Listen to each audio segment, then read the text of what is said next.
पक्षी दो पंखों से शोभा पाता है। जो पक्षी होता है वो दो पंखों से शोभा पाता है और आकाश में सुख पूर्वक उड़ता है। अगर पक्षी का एक पंखा काट दिया जाए तो क्या पक्षी उड़ पाएगा? जवाब दीजिए। नहीं। जब तक पक्षी के दोनों पंखे नहीं होंगे तब तक वो आकाश में स्वतंत्र रूप से नहीं उड़ पाएगा। उसी प्रकार गृहस्थ जीवन भी स्त्री और पुरुष दोनों के मिलन से बना है। दोनों बढ़िया है तभी परमात्मा को पा पाओगे,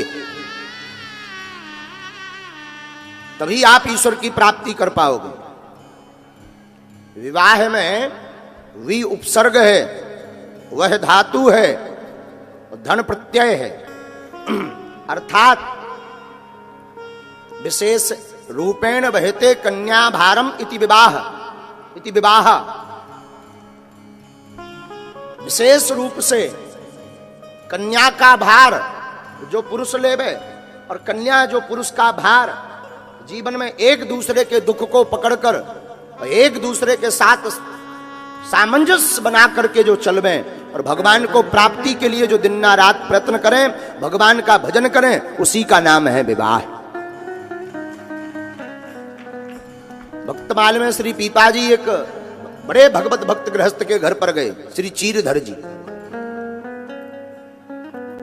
चीरधर नाम के एक महात्मा, अद्भुत महापुरुष, आपकी पत्नी भी बड़ी संत सेवी। आहा हा। जब श्री पीपाजी इनके घर पर पहुंचे सीता सहचरी जी के साथ, पीपाजी की पत्नी का नाम था श्री सीता सहचरी, तो पीपाजी परम संत। और जैसे ही घर पर पहुंचे तो श्री चीरधर जी ने दिव्य और भव्य स्वागत किया। आओ आओ पधारो भगवान, आओ विराजो। अब संत महात्मा तो पधार गए, पर श्री चीरधर जी के घर पर भोजन की कोई व्यवस्था नहीं, अन्न का एक दाना नहीं।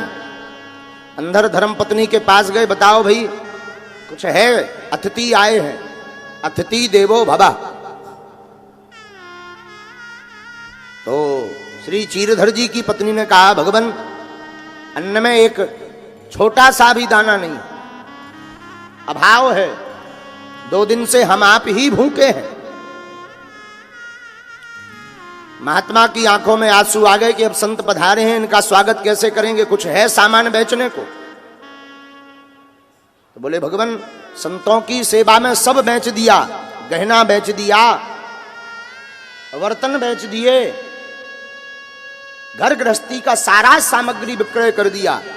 अब अपने घर पर कुछ भी नहीं है कि उसको बेच करके प्रसाद लाया जाए। ओ तो अब क्या किया जाए? अगर इनको भूखा भगाएंगे तो महापाप लगेगा। आज तक की हमारी साधु सेवा व्यर्थ जाएगी, संत सेवा व्यर्थ जाएगी। दोनों आपस में रोने लगे। तब पत्नी का एक भाव बना, महाराज एक काम करो, वैसे तो कुछ नहीं मेरे पास, हमारे पास ये जो वस्त्र हैं, आप इन वस्त्रों को ले जाकर के किसी सेठ को बेच दो, ले जाओ और बेच दो। जो मिले उससे मैं अंदर ही अंदर प्रसाद बना दूंगी, मैं बाहर नहीं निकलूंगी, वरना अमर्यादा होगी, क्योंकि मेरे तन पर कोई वस्त्र नहीं है। आंखों में आंसू आ गए चीरधर के। धन्य है तू, धन्य है तू धर्मपत्नी, जो संत सेवा के लिए वस्त्र लज्जा बचाते हैं, उस लज्जा को भी बेच दिया। धन्य है। वस्त्र लिए पत्नी के और एक सेठ के पास, नगर सेठ के पास गए, महाराज हमारे घर पर एक अन्न का दाना नहीं है, कुछ राशन दे दो, और तो है नहीं कुछ, ये वस्त्र ही खरीद लो। तो कुछ मुट्ठी तंदुल चावल उस सेठ ने दिए कि ये ले जाओ। चावल ला करके अपने हाथ से भीतर ही भीतर चीरधर जी की धर्मपत्नी ने प्रसाद बनाया, ला करके श्री पीपाजी और पीपाजी की धर्मपत्नी श्री सीता सहचरी जी, इन दोनों को बैठाया, भगवान प्रसाद पाइए। श्री पीपाजी बोले, भक्तराज आप तो आ गए, पर आपकी देवी जी दिखाई नहीं पड़ रही हैं, उनको और बुला लीजिए, सब साथ में बैठकर प्रसाद पाएंगे। महाराज वो नहीं आ पाएंगी, आप प्रसाद लगाओ, वो बाद में पालेंगे, शीत प्रसाद ही पालेगी संतों की। नहीं नहीं नहीं, बुलाओ बुलाओ बुलाओ महाराज, बाद में वो प्रसाद पा लेंगे। जब नहीं माने श्री पीपा जी, उन्होंने अपनी धर्म पत्नी श्री सीता सहचरी जी को कहा कि जाओ और जाकर के जो है भक्तराज जी की पत्नी को लेकर के आओ। तो अंधेरे में एक कोने में लुकी हुई छिपी हुई रोती बैठी थी। जब सीता सहचरी जी भीतर गईं, पीपा जी की पत्नी, यत्र तत्र देखा पर कहीं नहीं दिखाई पड़ी। एक कोने में निर्वस्त्र, तन पर कोई वस्त्र नहीं, कोने में रोते हुए बैठी देखी। तो पूछा क्या हुआ, आपके वस्त्र कहां गए? तो आंखों में आंसू भर करके बोली कि घर पर एक अन्न का दाना नहीं था और आप लोग पधार गए थे, बेचने को हमारे पास कुछ था नहीं। भगवान की ऐसी शायद लीला होगी, शायद भगवान की ऐसी कोई कृपा होगी, तो हमने अपने वस्त्र ही आप लोगों के प्रसाद के लिए बेच दिए हैं। जहां इतना सुना, पीपा जी की आंखों से धर धर, श्री सीता सहचरी जी की आंखों से धर धर आंसू बहने लगे, रोती बिलखती जब बाहर आई तो पीपा जी ने पूछा क्या हुआ? बोले महाराज, आज एक ऐसे वैष्णव के घर पर आए हैं जिसने संत सेवा के लिए अपने आप को ही बेच दिया हो। धन्य है, धन्य है, धन्य है ये भक्तराज, धन्य है इनकी पत्नी। चरणों में गिर पड़े पीपा जी, ऐसे भगवत भक्त जिन्हें साक्षात श्री हरि के दर्शन समुद्र में भई। उस दिन के बाद पीपा जी की धर्मपत्नी ने कहा भगवान अब हम भी संत सेवा करेंगे। तो श्री पीपा जी ने कहा कि अपने पास तो संपत्ति नहीं है। बोले महाराज, जानवरों की खाल तो मरने के बाद ढोलक बनाने के काम आ जाती है, पर मानवों की खाल मरने के बाद जीते जी किसी काम की नहीं है। एक काम करो, मैं बाजार में बैठ जाती हूं, आप हमारे भाड़ बन जाओ और मैं वेश्यागिरी करूंगी, उससे जो भी संपत्ति आएगी मैं उस संपत्ति से हम दोनों मिलकर के संत की सेवा करेंगे। आंखों से आंसू धर धर बहने लगे पीपा जी। पीपा जी चिल्लाए, क्या धूर्तपन की बातें करती हो, तुम अपना तन बेचोगी? श्री सीता सहचरी जी बोली भगवान, संत सेवा के लिए तन एक बार नहीं अनेक बार बेचना पड़े तो मैं बेचूंगी, क्योंकि ये तन किसी काम का नहीं है, ये अगर कोई काम आवे तो ना बेचूं। पीपा जी बोले धन्य हो तुम, धन्य हो, धन्य हो, धन्य हो तुम। हाथ पकड़ाओ, बाजार में जाकर, थी तो बड़ी सुंदर, बाजार में जाकर एक कोने पर बैठ गई। भोग विलासी वाले व्यक्ति, वासना युक्त व्यक्ति इनके नजदीक आवे रूप सौंदर्य को देखकर और पीपा जी से पूछे बताओ कितना रेट है। तो पीपा जी बात करें मुस्कुराते हुए कि चलो संत सेवा तो होगी। लोग देखकर आश्चर्यचकित जो पहचानते थे कि अरे ये तो परम भक्त हैं, लेकिन वासना युक्त व्यक्ति जैसे ही सीता सहचरी जी के नजदीक जावे वो वासना युक्त राम युक्त होकर के वापस लौटे, चरणों में गिर जाए, प्रणाम करने लगे। और देखते देखते बड़ी ढेरी धन की लग गई।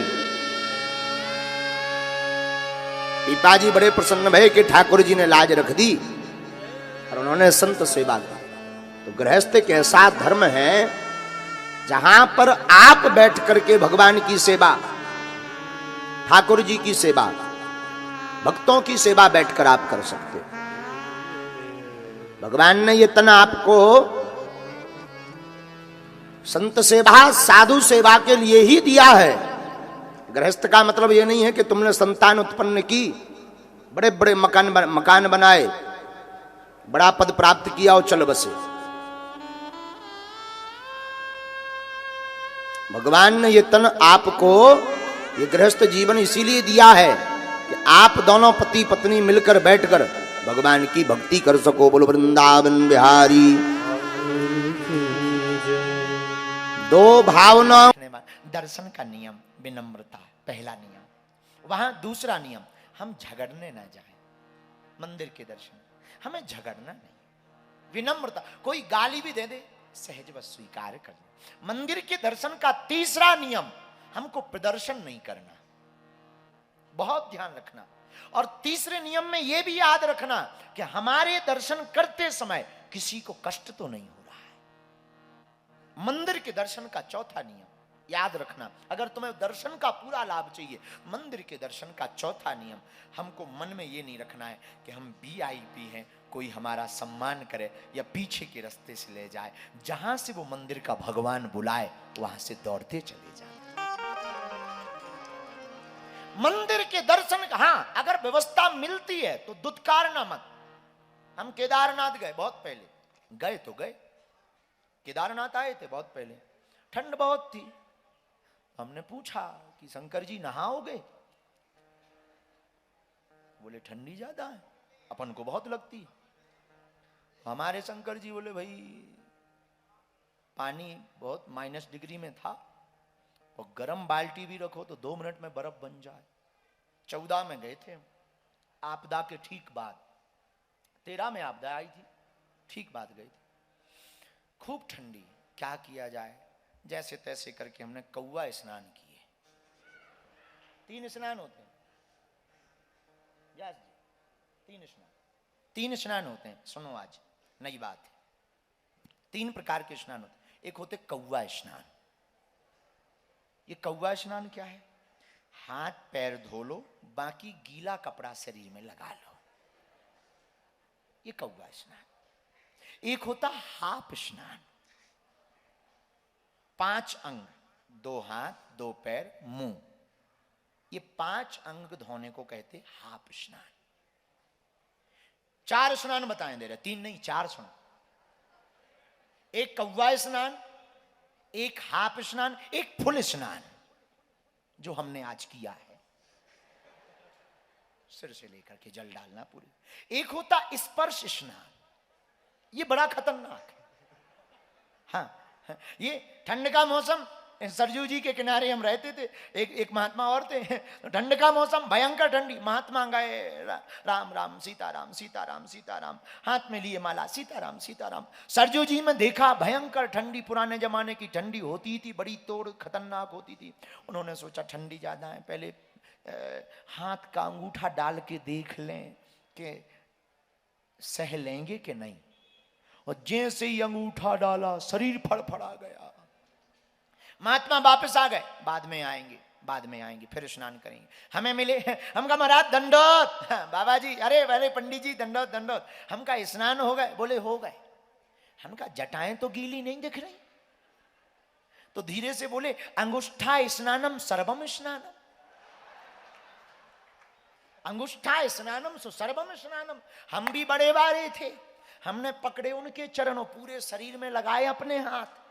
बोले ये क्या? हम कही तुम स्नानम सो मम स्नानम। हम समझ गए कि जब तुम अंगूठा भर से काम चला के आ गए, लफड़ा ज्यादा है, मतलब सीधो सो अकुड़ जाने फ्रिज जैसो, कौन लफड़ा में फंसे। हम समझ गए जैसे रुई बिल्कुल अकड़ जात, वैसे ही अकड़। हम कहा तुम स्नानम। 2 जने बोले चलो। हम कही चलो 8 बजे आएंगे। अब तो ये स्नान। तो केदारनाथ की चर्चा हम आपको बता रहे थे, वो बात आप लोग भूल ना जाओ, जहां हमारा लक्ष्य है वो आपको बताना। गए तो स्नान किया, ऐसा नहीं है कि नहीं किया, पर ठीक है, अपने तिलक चंदन लगाया। हमने केदारनाथ भगवान से दूर से पूछा, लंबी लाइन है, बर्फ गिर रही है, अपनी दम नहीं, क्या करें? लग गए लाइन में। 2 बच्चे साथ में थे, परिकर, उन्होंने झोला ले लिया। वो बोले गुरुजी आप वहां टपरी में खड़े हो जाओ, हम लाइन में लगे, दरवाजे पे पहुंचेंगे, आप आ जाना। हम कहा ये ठीक है। हम चाय पीने लगे, तब तक हमारे केदारेश्वर महादेव बोले कचौड़ी और खा लो। क्या करोगे खड़े खड़े? हमने कहा नहीं खाना नहीं है, अभी दर्शन करना है, बाद में खा लें। बोले नहीं गर्म है। अब जब नहीं माने, अब उनकी ही आज्ञा, मन में भी वही बैठे। हमने सोचा हम दर्शन करने अंदर जाएं और कचौड़ी दिमाग में आए, पर दर्शन का महत्व। एक कचौड़ी भी हमने ली, हल्की चाय ली। इतने में एक आर्मी के भाई साहब आ गए, गनन टांगे, अरे आप बागेश्वर महाराज? हम कहा हम वही है। उन्होंने महाराज तुरंत उन्होंने प्रणाम, हम कहा कल्याण हो तुम्हारा। कहाँ गुरुजी? हम कहा यहीं। दर्शन भाई? हम कहाँ भाई, दर्शन ही हो गए होते, यहाँ खड़े होते, कमरे में होते, रजाई ओढ़ के पड़े होते। तुरंत बोले चलिए। हमने कहा चलिए। हम समझ गए, अब क्यों, कौन मना करे।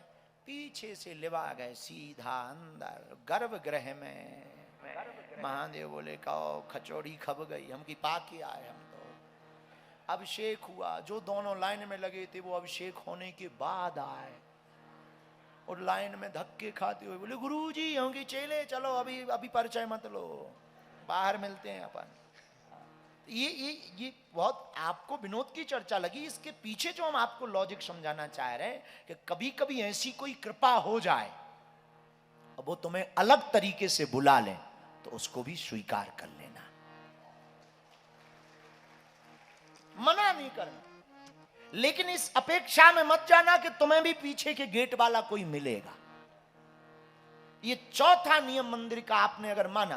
पांचवा नियम, मंदिर में आप आओ तो बहुत विनम्रता पूर्वक आकर के मंदिर में रखी हुई सामग्री को, प्रायः बहुत से लोग ऐसा करते हैं, सामग्री का तिरस्कार कर देते। माला भी मिलती, प्रसाद भी मिलता, कुछ देर रखे रहेंगे फिर गाड़ी में रख देंगे, पॉलीथिन में पैक करके या तो बहते जल में प्रवाहित कर लो या फिर तुम्हारी क्षमता हो उसे रख सको अपनी तिजोरी में जाकर रख लो ताकि उसका अपराध ना लगे। जो निर्माल्य है भगवान का ये उसका अपराध ना लगे। मंदिर के दर्शन का छठवां नियम, हम जब भी मंदिर में जाएं संसार की वस्तुएं ना मांगे। हम मांगते हैं भगवान को 2 रुपए का दूध चढ़ाते, 2.5 करोड़ का पर्चा पकड़ाते, नहीं, भगवान से मांगने की प्रिय वस्तु कुछ है, भगवान से भगवान को मांग लेना चाहिए। उनसे कह दिया करो आप हमारे हो। मंदिर के दर्शन का 7वां नियम, आप मंदिर दर्शन जब भी करने जाओ, 7वां नियम, जब भी जाओ हो सके, अगर कोई मजबूरी है तो बात अलग है, भारतीय वेशभूषा के परिधान में जाना चाहिए। जो हमारी परंपरा है उस वक्त ही सही 10 मिनट के लिए आप धोती लगा लो। माताओं को भी मर्यादित वस्त्र पहने। इसका मतलब ये नहीं है कि हम आप पर कोई प्रभाव बता रहे हैं या कोई नियम बता रहे हैं। आपकी जिंदगी है, भारत देश 1947 में आजाद हो चुका था, आप आजाद देश के आजाद नागरिक हैं, कुछ भी कर सकते हो, पर याद रखना ये आपका रहन सहन बता रहा है कि आप किस खानदान से आए हुए। और बुरा मत मानना, भारत के लोग कथा को सुन रहे हैं, पूरे विश्व के लोग कथा को सुन रहे हैं। अगर कम कपड़े पहनना मॉडर्न जमाना है तो तुमसे बेहतरीन और तुमसे सबसे पहले मॉडर्न तो हमारी भैंसिया हो गई थी, कभी पहनती नहीं। अगर आपको लगता है कि आप मॉडर्न जमाना है और कम कपड़े पहनना मॉडर्न जमाना है और तुम्हें लगता है कि हम इसके विरोध में, बिल्कुल विरोध में नहीं है, पर मर्यादा है हमारी भारत भूमि की कि हम कभी भी देवालय में जावें, तीर्थ में जावें, मर्यादित कपड़े पहन करके जावें, ताकि वहां जाएं तो लोगों को भी लगे कि किसी संस्कारी परिवार से कोई आया है। मंदिर का 8वां नियम, अगर आपको दर्शन का लाभ लेना है, जब भी किसी तीर्थ में जाओ 3 बातों को याद रखो। पहले जाते ही स्नान करो, वहां कोई सरोवर है तो ठीक है, नहीं है तो वहां की रज को ऐसे लेकर के शरीर में लगाओ, ये भी एक स्नान है, स्नान करो। दूसरा, ध्यान करो, वहां की कुछ महिमा को सुनो पहले। तीसरा, जो हो सके अपने मन से, श्रद्धा से, जेब से दान करो। ये 3 बातों को आपको 8वें नियम के रूप में पालन करना। मंदिर दर्शन का 9वां नियम, जब तक तीर्थालय में रहना, जब तक उस देवालय में रहना, अपने गुरु मंत्र का जाप करते रहना। गुरु मंत्र का आप जाप करते रहोगे, दर्शन के दर्शन, लाभ के लाभ। बहुत से लोग हमको मिलते हैं, हम बहुत पूजा पाठ करते, फल नहीं मिलता। आपके मंदिर जाने का तरीका बहुत गलत है। एक सज्जन बैठ के जा रहे थे रास्ते में ऐसी बात बताई, क्या करते हैं आप? बोले बैंक कर्मचारी हैं, पुराना जमाना। यही उत्तराखंड की घटना है, आप बुरा मत मानना, विनोद की बात है। उत्तराखंड का चंगीलाल रिक्शा पर बैठा मंदिर जा रहा था। एक सज्जन बगल में बैठे थे, उन्होंने पूछा क्या करते हो? चंगीलाल ने कहा बैंक में है, मैनेजर हैं, भगवान की बड़ी कृपा है, ईश्वर की कृपा से 10,000 रुपया का बैंक बैलेंस। उस जमाने में 10,000 बहुत होती थी। अच्छा, बहुत अच्छा। पढ़े लिखे हो? हाँ हाँ पढ़े लिखे। बहुत बढ़िया, बढ़िया बूट, सूट बूट में बढ़िया बैठे, बड़े आनंद के साथ में बैठे। रिक्शा गया, मंदिर के सामने खड़ा हुआ, और जैसे ही रिक्शा सामने खड़ा हुआ, उतरा सामने मैदान में, उसने जूते बाहर निकाले, नए जूते थे। कुछ लोगों को दिखावा की बड़ी बुरी आदत होती है। कुछ लोग ऐसे होते हैं, नई नई गाड़ी लें और गाड़ी अगर दूर खड़ी करनी पड़े तो वो चाबी ही फंसा लेंगे उंगली में, ताकि लोगों को लगे कि ये कार की चाबी है। तो उन्होंने उतारी, बाहर मंदिर में अंदर आए। अब वो मंत्र तो करें, तुम्हें माता चा, फिर जूते देखें, पिता तुम्हें, फिर देखें रखे लाल हमारे हैं, फिर दोनों तुम्हें वो बंधुश्चा, फिर जगदीश की प्रार्थना की जगह जूतों की प्रार्थना है। भगवान की प्रार्थना की जगह हमारा मन वहां रखा है। बुरा ना मानना, हम खिलाफ में नहीं है, क्योंकि कल हम जब रात को बैठे थे, चाचा जी बैठे हुए थे, सब लोग बैठे थे, हमने पूछा, हमें कहा जो अपना मंडल 400 लोगों को आया, उन्हें कोई दिक्कत तो नहीं है, शिकायत तो नहीं है कोई? तो एक जने खड़े हुए बोले, गुरुजी एक शिकायत बहुत आ रही। बोले क्या? हमने पूछा क्या? बोले चप्पल जूते चोरी हो रहे। हमको बताया, हमें बड़ी हंसी आई। तो हमें विनोद आया कि आप मंदिर आए, ठीक है, कुछ हरण भी हो गया ना, कोई दिक्कत नहीं, इनका काम ही है हरण करना। चोर ने जूते हरण कर लिए, भगवान से प्रार्थना करो कि जगदीश तुम्हारा चित्त हरण कर ले, तुम्हारे मन का हरण कर ले। भगवान बद्रीनाथ तुम्हारे मन का। मंदिर में आप जाओ, प्रार्थना बहुत श्रद्धा पूर्वक करो। इस नियम को पुनः सुनो, बहुत श्रद्धा पूर्वक। घुस गए, लय हो गए। जैसे दूध पानी में मिल जाता है तो वो अपने मूल्य पर पहुंच जाता, दूध के मूल्य पर, वैसे ही भक्त को भगवान के चरणों में ऐसे ही लीन होना चाहिए जैसे दूध पानी में लीन हो जाता।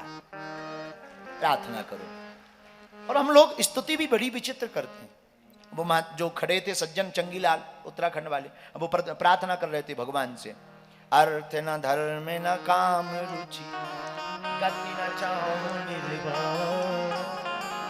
पहले प्रार्थना कर रहे हैं ना, हमें अर्थ चाहिए ना धन चाहिए। फिर प्रार्थना कर रहे हैं, नहीं विद्या नहीं बाहुबल नहीं खर्चन को दान।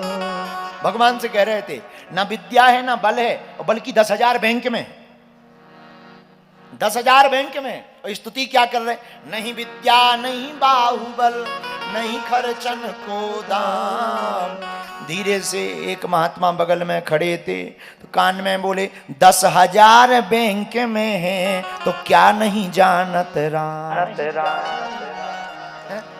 तुम कह रहे हैं हमारे पास कुछ भी नहीं है। अरे भाई भगवान सब जानते हैं। हम लोग प्रार्थना अलग करते हैं, वास्तविकता अलग है। प्रार्थना हृदय से होनी चाहिए। जरूरी नहीं श्लोक आवे, तो श्लोक ना भी आवे, भाव में जो आपको आवे वो भगवान को समर्पित करना चाहिए।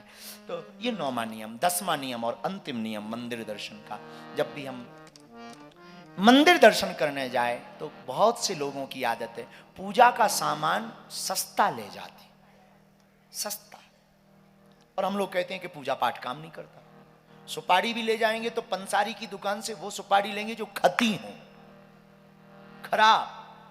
और दुकानदार भी इतने महान है कि वो पूजा की सुपारी अलग रखें। अगर उनसे कहे तो पूजा की, ये तो पूजा की सुपारी, पूजा की सुपारी, हाँ हाँ दे रहे ऐसा बताओ, खाने वाली चाहिए पूजा की। भाई दोनों में अलग क्या है? पूजा की अलग है, ये खाने वाली, हाँ दे दो। खाने वाली एक आएगी, ये 10 आ रहे हैं।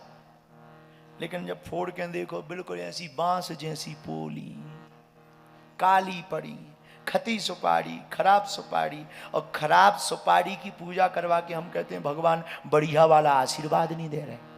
ये तो वही कहावत हो गई। हम पिंटू को सुबह कह रहे थे, इनको हम सुबह कह रहे थे अपने कमरे में, ये तो वही कहावत हो गई कि एक बहन जी का नाम था खुशबू, जहां जाती थी लगती थी बदबू। इतनी बदबू के आदमी बेहोश हो जाए। हमारे बगल से निकली, हम कहा बहन जी नाम क्या है? बोले खुशबू। हम कही खुशबू महक छोड़ो, पहले नहा तो लो। तो ये तो वही वाली बात हो गई। तो हम लोग कहते हैं भगवान से कि बताओ भगवान कृपा नहीं कर रहे हैं। और हम सामग्री में अपराध करते हैं। पूजा मंदिर में जाते हैं, भगवान के लिए कपड़ा भी लेते हैं, सस्ती वाली तौलिया दो, सस्ती वाली, पूजा के लिए चाहिए, पूजा के लिए। बताइए, हाँ इसका मतलब ये नहीं कि आप महंगी लो, इसका मतलब ये है जो हम अपने जीवन में उपयोग करें वही अपने ठाकुर के लिए उपयोग करना चाहिए। तो वस्तुएं कम लो आप। वैसे भगवान पदार्थ का भूखा नहीं है, ये बहुत ध्यान रखो। हम तुम्हें फिर सावधान करें, भगवान तुम्हारे फलों के भूखे नहीं, भगवान तुम्हारे वस्त्रों के भूखे नहीं, हमारे ठाकुर जी भाव के भूखे हैं। तुम्हारे पदार्थ के भूखे नहीं है गोविंद, भाव के भूखे हैं। पर अगर तुम फिर भी अनुष्ठानात्मक विधि करना चाहते हो, चढ़ाना चाहते हो, दो वस्तु में कम चढ़ाओ, एक चढ़ाओ, पर जो खुद प्रयोग करते हैं वही ठाकुर जी के लिए लो। भोजन में भी हम लोग प्रसाद भगवान को लगाते हैं, रोज घर पर पूजा करते हैं। हम लोग 1 किलो चिरौंजी दाना इकट्ठा ले लेते हैं, इकट्ठा 1 साल चलता है। 4 दाना रोज रखा, पाइए भगवान प्रसाद। और जब तक भगवान पाने आते हैं तब तक चेला जी खुद पा जाते। बड़े मीठे हैं। चलो चलो चलो, आपसे ही पूछते हैं, 1 महीना आपको मिठाई खिलाई जाए, नमक ना दिया जाए, 10वें 11वें दिन कहोगे हत्या चाहे कर दो, सूखी रोटी एक दे दो, थोड़ा नमक दे दो, हल्का सा मिर्चा दे दो, हाँ जी या ना जी, बोलिए ना, तो भगवान का बुद्धू हैं का? हैं? आप होशियार हो, भगवान बुद्धू हैं का भैया? अरे घर में जो प्रसाद बने, पहली थाली ठाकुर जी को लगाइए। कड़ी, चावल, दाल, सब्जी जो बने, हाँ, पर इससे 2 सुधार होंगे। एक तो आपके घर का बना हुआ प्रसाद खाना नहीं होगा, प्रसाद हो जाएगा।